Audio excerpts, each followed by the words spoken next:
আসসালামু আলাইকুম dear learners. নিশ্চয়ই তোমরা অনেক অনেক ভালো আছো। আজ আমরা এই ক্লাসে শিখব কিভাবে জাস্ট একটি মাত্র গ্রাফ চার্ট মুখস্থ করে সব ধরনের গ্রাফ চার্টের আনসার পরীক্ষায় করে আসা যায়। তোমাদের এসএসসি এবং এইচএসসি পরীক্ষায় ইংলিশ ফার্স্ট পেপার থেকে প্রত্যেক বছরই কিন্তু গ্রাফ চার্ট এসে থাকে। কিন্তু তোমাদের মধ্যে অনেকেই আছো যারা ফ্রি হ্যান্ড রাইটিং লিখতে পারো না। যার কারণে তোমাদের যদি পরীক্ষায় আনকমন আসে গ্রাফ চার্ট তাহলে কিন্তু তোমরা না লেখার কারণে মার্কটা তোমাদের অনেক কমে যায়। এজন্য আমরা এই ক্লাসে শিখব কিভাবে গ্রাফ চার্টের আনসার পরীক্ষায় করে আসতে হয়, কিভাবে আ আ গ্রাফ চার্ট পরীক্ষায় এসে থাকে, কোন বিষয়গুলো আ গ্রাফ চার্টের মধ্যে উল্লেখ করলে বেশি নাম্বার পাওয়া যায় এবং জাস্ট একটি মাত্র ফরম্যাট দিয়ে কিভাবে সব ধরনের গ্রাফ চার্ট পরীক্ষায় লিখে আসা যায়, A to Z সবকিছু আমরা কিন্তু এই ক্লাসে আলোচনা করব।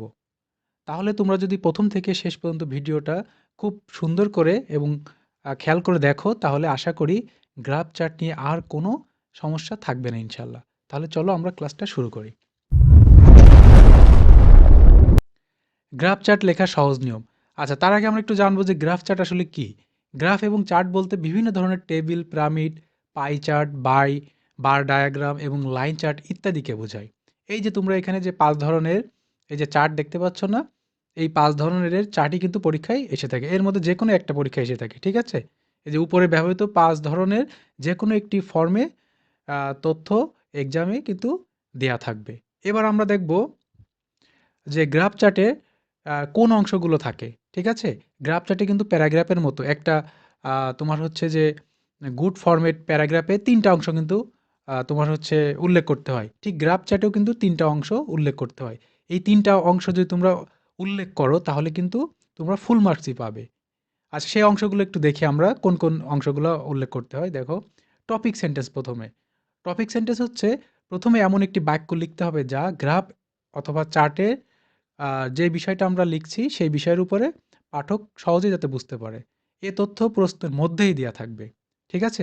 আমাদের এটা আলাদাভাবে কোনো লিখতে হবে না। অতীতের তথ্যের বর্ণনা করলেও বাক্যটি প্রেজেন্ট সিম্পল টেন্সে লিখতে হবে।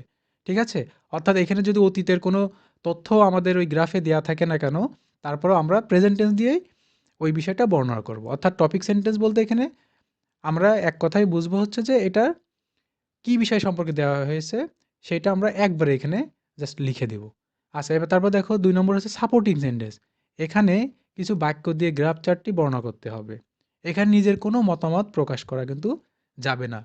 গ্রাফ চার্টে যে তথ্যগুলো আছে সেই গুরুত্বপূর্ণ তথ্যগুলো নিয়ে যৌক্তিকভাবে ধারাবাহিকতা রক্ষা করে গ্রাফ চার্টটি বর্ণনা এবং কম্পেয়ার কন্ট্রাস্ট করতে হবে। অর্থাৎ এই যে একটা তথ্যের সাথে আরেকটা তথ্যের মধ্যে কম্প্যারিজন করতে হবে। এখানে তথ্যগুলো বর্ণনা করতে হবে। ঠিক আছে?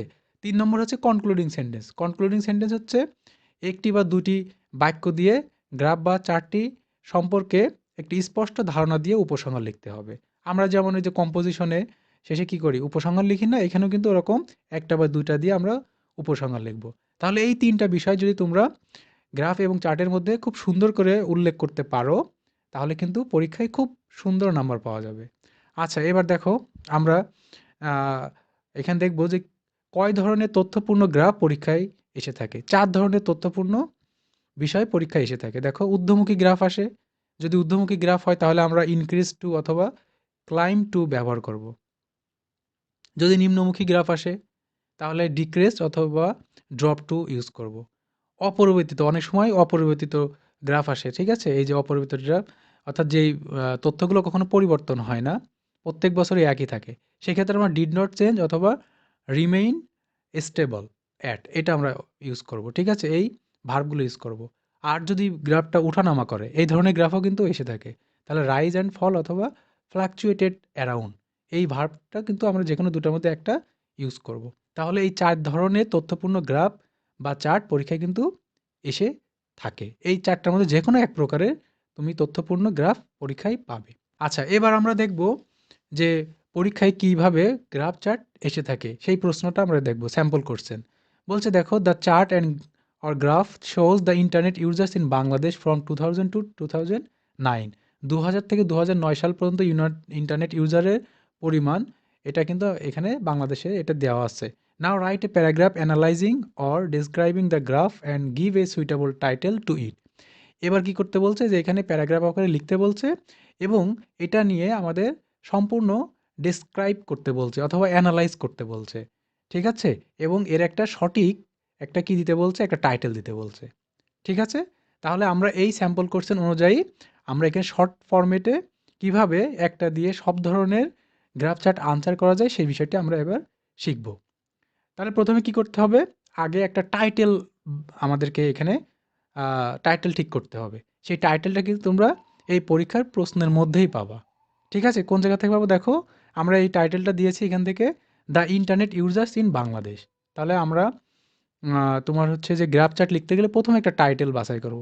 টাইটেলটা কোন জায়গায় পাবো? দেখো, the chart or graph shows, এই শোজের পরে যে অংশটুকু থাকবে, এই যে এখানে যে অংশটুকু, the chart the internet users in Bangladesh. ঠিক আছে? এই যে অংশটুকু এখানে কিন্তু প্রত্যেকটা কোর্সে এরকম থাকবে দেয়া। তোমরা ওখান থেকে জাস্ট এইখানে ওটা দেখে দেখে লিখে দিবা। ঠিক আছে? The chart or graph shows, এই শোজের পরে যে অংশটুকু থাকবে তোমরা এখান থেকে এই অংশটুকু নিয়ে এই জায়গাটায় টাইটেলটা লিখে দিবা। তাহলে টাইটেলটা কোন জায়গাতে লিখতে হবে নিশ্চয়ই তোমরা বুঝতে পেরেছো। এটা কোনো মুখস্থ করার দরকার নেই। প্রশ্ন থেকে তোমরা পেয়ে যাবা। আচ্ছা, এবার দেখো আমি এখানে কিন্তু টপিক সেন্টেন্স, তারপরে এই যে সাপোর্টিং সেন্টেন্স, তারপরে হচ্ছে তোমার কনক্লুডিং সেন্টেন্স, এই ৩ ভাগে ভাগ করে কোনটার মধ্যে কোন বিষয়গুলো উল্লেখ করতে হবে, কয়টা পয়েন্ট দিতে হবে, সেগুলো কিন্তু আমি এখানে ভাগ, ভাগ করে দেখাইছি। ঠিক আছে? আচ্ছা, এখানে দেখো এবার টপিক সেন্টেন্সের মধ্যে, টপিক সেন্টেন্সের মধ্যে আমরা ২ টা পয়েন্ট উল্লেখ করব। জাস্ট ২ টা সেন্টেন্স লিখব। সেটা কোন জায়গা থেকে লিখব দেখো, এটাও কিন্তু মুখস্থ করা লাগবে না তোমরা। এটাও কিন্তু এই যে কোশ্চেন থেকেই তোমরা দেখে, দেখে লিখতে পারবা। এই যে ১ম এ কি দেওয়া আছে? টপিক সেন্টেন্সের মধ্যে ১ম যে পয়েন্টটা আসবে সেটা হচ্ছে the graph shows or indicates, ঠিক আছে? ড্যাশ, এই যে first line to the question. এই যে আমরা এই কথাটা কোন জায়গায় পাবো? কোশ্চেনের ফার্স্ট লাইন থেকে। এই যে এখানে কিন্তু কোশ্চেন দেওয়া আছে, the chart or graph shows the internet users in Bangladesh from 2000 to 2009। এই কথাটাই আমরা কিন্তু এখানে ডিরেক্ট লিখে দিব। ১ম যেই সেন্টেন্সটা আমরা এখানে পরীক্ষায় লিখতে হবে সেটা হচ্ছে এইটা, টপিক সেন্টেন্সে। এই দেখো এক্সাম্পল হিসেবে দিয়েছি এখানে, the graph shows the number of internet users in Bangladesh from 2000 to 2009। এটা কোথায় পেলাম? এই যে ১ম লাইনে কিন্তু। ঠিক আছে? এখানে তোমরা ইন্ডিকেটও দিতে পারো, শোজও দিতে পারো। এখানে শোজটা লেখাই আছে, তোমরা চাইলে ইন্ডিকেট অথবা রিপ্রেজেন্টও দিতে পারো। তাহলে ১ম লাইনটা কোন জায়গাতে লিখতে হবে আশা করি তোমরা বুঝতে পেরেছো। এবার ২ নম্বর লাইনটা দেখো, ২ নম্বর লাইনটা কি করতে হবে? টপিক সেন্টেন্সের মধ্যে ২ নম্বর লাইনটা কিভাবে লিখতে হবে দেখো। পরে টপিক সেন্টেন্সের মধ্যে কিন্তু আরেকটা লাইন আসবে, এই যে at a glance or according to graph it shows that. অর্থাৎ এক নজরে অথবা গ্রাফ অনুসারে, আমরা এক নজরে এখানে এই গ্রাফটা দেখে, এই যে এখানে যে দেখো ছবিটা আছে, ছবিটা দেখে, তথ্যগুলো দেখে আমরা কি বুঝতে পারছি বলো? এটা বাড়ছে নাকি কমছে, নাকি অপরিবর্তিত আছে তথ্যগুলো, নাকি একবার বাড়ছে একবার কমছে? ঠিক আছে? এই জিনিসটা দেখে আমাদের এক লাইনে একটা সেন্টেন্স লিখে দিতে হবে। ঠিক আছে? তাহলে যদি বৃদ্ধি পায় তাহলে কি লিখব? ইনক্রিজ টু অথবা ক্লাইম্ব টু, কমে গেলে ডিক্রিজ অথবা ড্রপ টু, অপরিবর্তিত থাকলে ডিড নট চেঞ্জ, আর উঠানামা যদি করে তাহলে রাইজ অ্যান্ড ফল। ঠিক আছে? এই তথ্য অনুসারে আমরা এই যে একটা লাইন লিখে দিব। তাহলে এই লাইনটা কোন জায়গাতে পাবো? ২ নম্বরটা, এই যে আমরা এখানে যে গ্রাফে ছবিটা দেওয়া আছে এটা দেখেই আমরা এক নজরে কি বুঝতে পারছি? এই তথ্যগুলো কি উপরের দিকে উঠছে, নিচের দিকে নেমে যাচ্ছে, অপরিবর্তিত থাকছে, নাকি কোনো চেঞ্জ হচ্ছে না বা ওঠানামা করছে? যেটা আমরা এক নজরে দেখে বুঝতে পারবো সেইটাই আমরা এখানে লিখে দিব। তাহলে কিভাবে লিখবো এটা? এই দেখো, উদাহরণ দেখো, it shows that the number of internet users has increased to a large extent. দেখো আমরা কিন্তু এখানে দেখে এক নজরে বুঝতে পারছি। দেখো প্রত্যেক বছর কিন্তু এই যে এখানকার যে তথ্যটা দেওয়া আছে, ইন্টারনেট ইউজার্সের পরিমাণ কিন্তু দিন, দিন দেখো বৃদ্ধি পেয়েছে। তার মানে আমরা এটা দেখেই বুঝতে পারছি যে এটা একটা ঊর্ধ্বমুখী গ্রাফ। ঠিক আছে? এজন্য আমরা এখানে কি লিখেছি? It shows that the number of internet users has increased. যদি এখানে কমে যেত তাহলে কি লিখতাম? ডিক্রিজ। যদি অপরিবর্তিত থাকতো তাহলে লিখলাম ডিড নট চেঞ্জ। আর যদি উঠানামা করতো তাহলে রাইজ অ্যান্ড ফল অথবা ফ্লাকচুয়েটেড অ্যারাউন্ড। তাহলে নিশ্চয়ই তোমরা এটা বুঝতে পেরেছো। তাহলে টপিক সেন্টেন্সের মধ্যে ২ টা পয়েন্ট আসবে। কি, কি? ১ নম্বর এই যে এইটা আর ২ নম্বর এইটা। ঠিক আছে? এই ২ টা কথাই কিন্তু আমরা কোন জায়গা থেকে লিখব? এই যে প্রশ্নের মধ্যে থেকে বা গ্রাফ, এই চার্ট দেখে কিন্তু আমরা লিখে দিব। আচ্ছা, তো একের পরে এবার আসবে ২ নম্বরটা। ২ নম্বরে কি থাকে? Supporting sentence. ঠিক আছে? সাপোর্টিং সেন্টেন্সের ১ম যে বিষয়টা আসবে সেটা হচ্ছে কি? এই যে এখানে তাহলে ১ টা পয়েন্ট হলো, ২ টা পয়েন্ট, এবার হচ্ছে ৩ টা point. ৩ number point, in 2000 it was dash where as it was dash. অর্থাৎ এখানে তুলনা করব। ঠিক আছে? এবার লিখে লিখব যে it has increased or decreased, বেড়েছে নাকি কমেছে? দেখো এই সালটা ১ম এই কত সাল দিয়ে শুরু হয়েছে এখানে? এখানে কিন্তু এই যে এখানে কিন্তু ২০০০ সাল দিয়ে শুরু হয়েছে। তারপরে কত আছে? ২০০২। তাহলে এই যে ২০০০ সাল এটা দিয়ে আমরা তথ্যটা শুরু করব। এই ২০০০ থেকে ২০০২ সালের মধ্যে তথ্যটা কতটুকু বেড়েছে, ঠিক আছে? বা কতটুকু কমেছে এই বিষয়টা আমরা এখানে ১ম এ উল্লেখ করব। তাহলে দেখো এখানে উদাহরণটা দেখো, "in 2000 the number of internet users was" এত। কত ছিল? ০.০০৩। এই যে ০.০০৩ কিন্তু। Whereas যেখানে in 2002 it rose to 1.5 lakh in number, যেখানে দেখো ২০০২ সালে বেড়ে কত হয়েছে? ১.৫০ হয়েছে। তাহলে দেখো এখানে কিন্তু আমরা বিষয়টা দেখেছিলাম যে it has increased or decreased, যদি কমে যায় তাহলে আমরা এখানে কি দিতাম? এখানে হচ্ছে ডিক্রিজ দিতাম। আর যেহেতু বেড়েছে তাহলে এজন্যই আমরা এখানে কি দিয়েছি? it rose, মানে বেড়ে গেছে। তাহলে ঠিক আছে? এরকম তোমাদের এখানে যাই তথ্য দেয়া থাকবে না, ১ম যে সালটা দেয়া থাকবে আর পরের যে সাল, এই ২ টা সালের মধ্যে তুলনা করতে হবে। এই ১ম সালের মধ্যে কত ছিল আর ২০০২ সাল বা তার পরের সালে কত ছিল, এই বিষয়টা আমরা এখানে তুলনা করে দেব। এইজন্য আমরা কিন্তু হোয়ারাস কানেক্টর হিসেবে ব্যবহার করেছি। আচ্ছা, এবার দেখো ৪ নম্বর লাইনে কি আসবে? ৪ নম্বর লাইনে আসবে, "in the next year the number of internet user reached to এত lakh and it reached to এত লাখ ইন 2005।" অর্থাৎ এখানে দেখো ২০০৩ সালে ২ দশমিক কত ছিল? ৪৩। আর ২০০৫ সালে সেটা বেড়ে গিয়েছে ৩.০০। তাহলে বেড়ে গেলে এখানে আমরা তো আগে শিখেছি এখানে ইনক্রিজ দিবা। আর যদি কমে যায় তাহলে অবশ্যই সেটা ড্রপ অথবা ডিক্রিজ দিতে হবে। তাহলে এই যে ২ টার মধ্যে যে তথ্যটা পেয়েছি, সেই তথ্যটা অর্থাৎ পরের সালের যে তথ্য থাকবে, সেই তথ্যটা আমরা এখানে জাস্ট লিখে দিব। ঠিক আছে? আচ্ছা, এবার ৪ নম্বর পয়েন্টে ৫ নম্বর পয়েন্টে কি লিখতে হবে? "In the graph we notice that". আচ্ছা, এর মধ্যে দেখো অভাবনীয় কোনো পরিবর্তন বা সেটা কমে যেতে পারে, বেড়ে যেতে পারে, এরকম থাকলে সেই লাইনটা আমরা দিব। এখানে দেখো ২০০৭ সালে কিন্তু অনেক পরিমাণ বৃদ্ধি পেয়েছে। দেখো এটা আমরা একটু খেয়াল করো। যে দেখো ২০০৭ সালে কিন্তু এটা ৩ লাখ থেকে একেবারে কত হয়ে গেছে? ৫ লাখ। ঠিক আছে? তাহলে এজন্য আমরা এখানে কথাটা কি লিখেছি দেখো, যে "in 2007 the number of internet users rose in ৫ lakh". অর্থাৎ এটা বেড়ে কত লাখ হয়ে গেছে? ৫ লাখ হয়ে গেছে। ঠিক আছে? ওখানে তোমাদের গ্রাফে যে তথ্যটা দেয়া থাকবে তোমরা পরের সালের ওই তথ্যটা এখানে উল্লেখ করে দিবা। ঠিক আছে? এবার ৬ নম্বরটা পয়েন্টটা দেখো, "অ্যাকর্ডিং টু দ্য গ্রাফ", ঠিক আছে? এখানে কি দিতে হবে? "According to the graph, the highest and the lowest rate of the year". অর্থাৎ এই যে আমরা এখানে যে গ্রাফের চার্টটা দেখতে পাচ্ছি, ঠিক আছে? এখানে ১ম যে সালটা দেয়া থাকবে ওই সালে সবচেয়ে কত দেয়া ছিল আর শেষের সাল। অর্থাৎ এখানে আমাদের একটা বিষয় মনে রাখতে হবে যে এই তথ্যগুলোর মধ্যে সবচেয়ে কম আছে তথ্যে, সেই সালটা উল্লেখ করতে হবে। আর সবথেকে বেশি পরিমাণে যে তথ্য দেয়া আছে সেই সালটা উল্লেখ করতে হবে। তাহলে আমাদের এখানে দেখো ২০০০ সালে সবচেয়ে ইন্টারনেট ইউজারের পরিমাণ ছিল কম, ০.০০৩। আর দেখো ২০০৯ সালে ইন্টারনেট ইউজারের পরিমাণ সবথেকে বেশি ছিল। তাহলে ৬.১৭। এই কথাটা আমাদের এখানে উল্লেখ করতে হবে। তাহলে তোমাদের কিন্তু ওই গ্রাফ চার্টে ২০০৩ সালেও কিন্তু এটা কম দেয়া থাকতে পারত। ২০০৮ সালে বেশি দেয়া থাকতে পারত। তাহলে যেই সালে সবথেকে কম তথ্য দেওয়া আছে, সেই সালটা উল্লেখ করতে হবে। আর যেই সালে সবথেকে বেশি তথ্য দেওয়া আছে, সেই সালটা উল্লেখ করতে হবে। তাহলে দেখো এখানে কিন্তু আমরা এই ৬ নম্বর পয়েন্টে এই কথাটা উল্লেখ করেছি। "According to the graph, 2009 is the year when the highest number of internet users was 6.17"।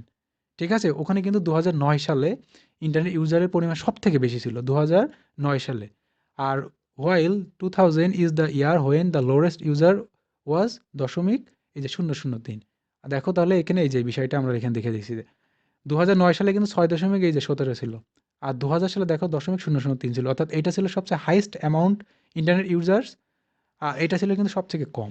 ঠিক আছে? লোরেস্ট। এজন্য আমরা এই কথাটা এখানে লাস্টে আমরা অবশ্যই উল্লেখ করে দেব। এখানে যে তথ্যবহুল তোমার হচ্ছে গ্রাফ চার্টই থাকুক না কেন, ওই বিষয়টা তোমরা ওখান থেকে দেখে, দেখে জাস্ট এখানে লিখে দিবা। তাহলে এটা গেল হচ্ছে তোমার আ এটা গেল হচ্ছে কি বলে?